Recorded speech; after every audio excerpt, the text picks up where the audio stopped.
Hi guys, welcome back. Today we're going to be talking about liquidity. Many will ask, what is liquidity? And I'm here to tell you that the more precise question to ask should actually be, who is liquidity? When we trade randomly and leave money in the markets, well, we are liquidity. I want to remind you, and I'm sure you remember, the market efficiency paradigm of ICT. Remember the speculative uninformed money? They were willing or unwilling liquidity. And so let's take an example. Let's go deep down into the ICT teachings. And here I'm presenting you something that he taught in the Mentorship 2022. ICT looking at the daily chart, in this case of the E-mini Nasdaq 100 futures, but I can assure you it works also in Forex, asks us to think like a little investor. And so don't think like an ICT trader. Don't think like with all the notions that you have now, but think like a little investor. The price did not go in this chart that we see below these red lines for a few days. This will look like resistance to many investors, but remember, not to us. There are many investors in the world that will believe that the price will go up at any given point in time. And so those bullish investors will place their stop losses right at or right below this red line, these red price levels. Now, the majority of bullish investors will place their stop losses right at or below these red lines. And consequently, if the price goes below these lines in this line, many investors will automatically close their positions. They're going to be losing money, and consequently, they're going to be injecting money into the markets.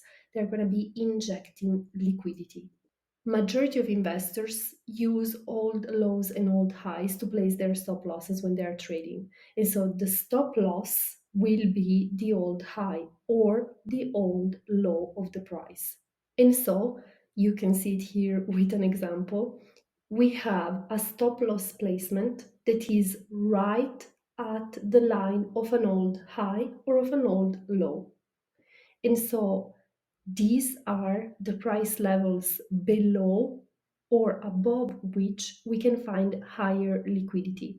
When the price crosses these lines, money will be automatically injected into the markets. And so we are talking about here all the lows and all the highs. Let me take for you another example to tell you a little bit more about liquidity. Let's take Euro USD on the 15 minutes time frame, and here we are looking at the 12th of February. So many think that liquidity is simply a high or a low. And so if liquidity is simply a high or low, and if we take all the highs and many of the lows, we can see something like this. So we can see, for example, in green, some highs, and in red, the lows highlighted. Many will think that liquidity is a high or a low and that it is a three candle pattern. Okay? And that's true. Liquidity, or better, highs and lows, show us these three candle patterns that then show us liquidity. And so we have a high in green, and in red we have a low. Now, taking it back again the full chart, because here we had it only highlighted the parts that we wanted to focus on. Does that mean that every single high is, for example, a point of liquidity? Well, what do you think, guys? Is every single high a point of liquidity? Actually, no. Not every high is a point of strong liquidity. Remember, as every ICT concept, liquidity itself is also connected with time. And by being connected with time, that means that when we go on higher time frames, for example, the 1 month, 1 week, or 1 day, we are going to find highs and lows there first. And only then, we're going to go to lower time frames. After that, we can then start getting a little bit more serious for what we want, for what we want to see in our trading charts. And so, guys, liquidity and time are highly connected. And so we go, for example, as we said before, on the 1 month, 1 week, 1 day time frame, and we find their highs and lows. After that, knowing that liquidity and time are highly connected, we're going to go then on the 1 hour time frame. We will look time and define the first time of that day with a vertical red line. And so the first time in a specific day is always midnight, right? And so, for example, taking the chart that we have seen before, considering the 12th at 0000 is when our time, let's say, starts, this is when we're going to place a vertical line. Then we're going to highlight our trading times. Usually I like to do it with, for example, orange vertical lines. I want to know very precisely before even looking at what has happened that day or that trading session, that I know very specifically when I am supposed to be trading. Other traders highlight it by highlighting just the area. You can do whatever you prefer. I want to be sure that I see very clearly what I'm going for. Now, I have highlighted here 3 actually specifically and 4 a.m. in the morning. But if, for example, you trade from 10 a.m. to 11 a.m., then you can highlight those times as well. And so from midnight until the beginning or our first trading time, and so for example, if you're trading at 10, that means that you should take into account what has happened until 10. We are going to have our first time frame in which we are going to be searching for our highs and our lows, meaning we're going to be searching for our liquidity. I'm going to give you my example, and I usually trade from 3 a.m. to 4 a.m. in the morning. And so from midnight until 3 a.m., I'm going to be searching for liquidity levels. And searching for liquidity levels means that I'm going to see here my sell side liquidity, and so a low, and here I'm going to see a high.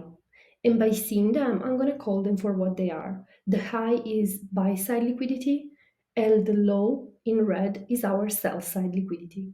Now that we have those levels highlighted, that is until that moment in that day our daily range. Okay, so from the high to the low, or from the low to the high, however you want to consider it, that is our daily range. What we can do with it is that we can divide it in half. And if we divide it in half, we are going to find our premium, the upper part of that day, and our discount, the lower part of the price range in that specific day. Ideally, when we are bullish, and so we did our forecast and we are bullish, we want to enter the market when the price is in the discount area so that we can make more money.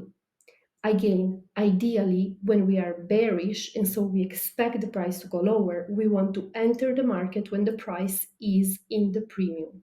I say ideally, guys, because ideally doesn't happen all the time. Ideally is something that we are going to be striving for and we are going to keep in mind, but sometimes it's not going to happen, especially when we trade with the silver bullet timing and when we focus on lower time frames. And that's still okay. We can still be profitable. But remember, maybe at one point in your life, you're going to want to improve your profitability. This is something that you can focus on to do that. During our trading time, which for example for me is from 3 a.m. to 4 a.m. New York local time, we want to first and foremost see the price taking out one of the liquidity levels. So we want to look at the price and see the price tapping back into that level. See the price tapping back and going either lower or higher, lower than the sell side liquidity or higher than the buy side liquidity. That is going to give the price enough strength to move it forcefully. I want to give you an analogy. You know Red Bull, you know the advertisement of Red Bull. It says Red Bull gives you wings, right? Well, liquidity is kind of the same thing for price. When price taps over liquidity, it just has wings. And so we want to see the price level taking our liquidity levels, purging them, tapping into them, and reverting, okay? Going into the opposite direction. So first, the price needs to take the liquidity, it gets wing, and then we are expecting it and we want it to be reversing. And so going in the opposite direction. This is specifically a concept that ICT mentions in the Mentorship 2022. I'm highlighting that for you guys because not always the price reverts. Sometimes the price keep going in the same direction. And then you come and ask me, okay, but can I still enter a trade? Can I still enter fair value gaps and so on and so forth? Well, if you trade with other ICT models, yes, you can. If you're trading specifically with the ICT Mentorship 2022, well, maybe you will not want to do that. Just observe the price movements. What happens here is this. So here the price does not revert. It keeps going in the same direction after taking out liquidity. What we would like the price to do, as for the mentorship 2022, is something like this. So we are going to be looking for the price to revert after taking out liquidity.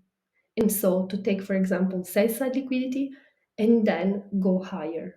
And so, guys, here in this specific case, even if the price is taking out liquidity, we do not enter any trade because it's not doing what we want the price to be doing. Okay? I know that many of you are going to be like, oh, but I see a fair value gap there after it took sell side liquidity and the price tapped back into it on the 50 minutes time frame. I understand you. You have your own ideas about that. You have maybe watched core content or other ICT playlists, but in the ICT Mentorship 2022, this is what ICT is teaching us specifically. And remember, guys, we're not trying to reinvent the wheel. What I want for myself, but I believe you want as well, is maybe to lose sometimes some possible trades, but to be a profitable professional trader versus to enter any type of trades at any point in time whenever I see a fair value gap and then actually be losing money in the markets. No, we want to be profitable professional traders. And let's keep talking about liquidity. ICT tells us that liquidity is even stronger, it's even of a stronger level when we have relative equal highs. And so let me give you an example. Here we have a price movement. This is specifically on Euro USD for February 2024. And we can see here a series of highs and we can see here a series of lows. So the highs are circled in green, the lows are circled in red. If I have to look at the levels, I can see that the highs, for example, the green dots that we have seen before, if I take not the wick of the candles, but the body of the first candles, and then the wick of the others, the precision is incredible. Like I see so many bodies, so many wicks that are actually touching precisely that price level. Same thing for the sell side liquidity. Please consider the dotted line and look at it. Look at that precise level of sell side liquidity that touches 1, 2, 3 weeks and the body of the two candles at the beginning. We all know that when a liquidity level is being taken over, it is not valid anymore. And that is true, but guys, remember, proceed with caution every time the price has violated a level, but has violated it only with the wicks. So when a price has violated a liquidity level only with the wicks, proceed with caution. So let's be even more concrete about liquidity. We're going to start from the higher time frames, for example, the 1 month, 1 day, 1 week. Only after we are going to switch to the 1 hour time frame. In there, we're going to set our vertical lines. Finally, we will consider the liquidity level on different time frames, lower time frames. We are going to keep paying attention to relative equal highs and we're going to keep paying attention to the way in which the price is violating a specific level. Keep going. This is the way.